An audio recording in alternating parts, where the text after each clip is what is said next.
It's tough. Like you just brought up, I watching LSU today. I mean, if I saw this probably like a week ago, I probably would have said Michigan will be fine.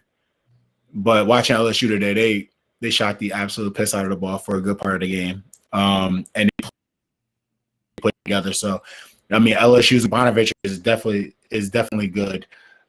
Georgetown's played great toward the end of the season, as you know. Florida State is Florida State. BYU, who I was very happy to see play Gonzaga really tough. I was almost like 2/3 of the game, or 3/4 of the game,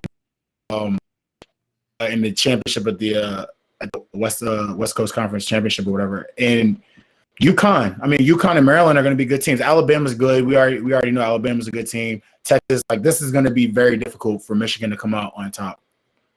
Yeah, I really like the matchup for either the Bonnies or LSU against Michigan in the second round.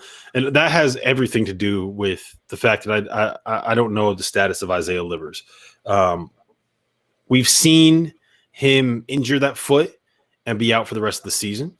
We've also seen Michigan deal with an injury, make it seem like they were going to be out with a player for a while, and then have Eli Brooks start in the Big Ten tournament 3 days after he actually injured the foot. So there could be a little bit of gamesmanship. There could be a lot of things going on here. We just don't really know. And I have not – the intel that I'm getting is not – there's not a lot of intel. There's a lot of noise, if that makes sense. So, but without Livers, like here's the problem with not having Livers, right? Michigan doesn't really have a star. They have a bunch of guys that thrive in the role that they are asked to play. And Livers plays the role of being the four-man that could space the floor, that can guard up or that can guard down if you need him to, being the 22-year-old, being like the best vet on that team, being the best shooter on that team, creating the space for Hunter Dickinson, being one of their better big defenders, being a rebounder. Like, to me, it's a little bit like Virginia losing DeAndre Hunter in 2018 in the sense that they don't really have another guy that can slide into that role and allow him to be as effective. Franz Wagner is better when he can play the 3 more than he can play the 4. Brandon Johns is good in spot minutes, but you don't want him playing all that much time purely as a 4 because he's not spacing it. And then LSU, look, say whatever you will about LSU.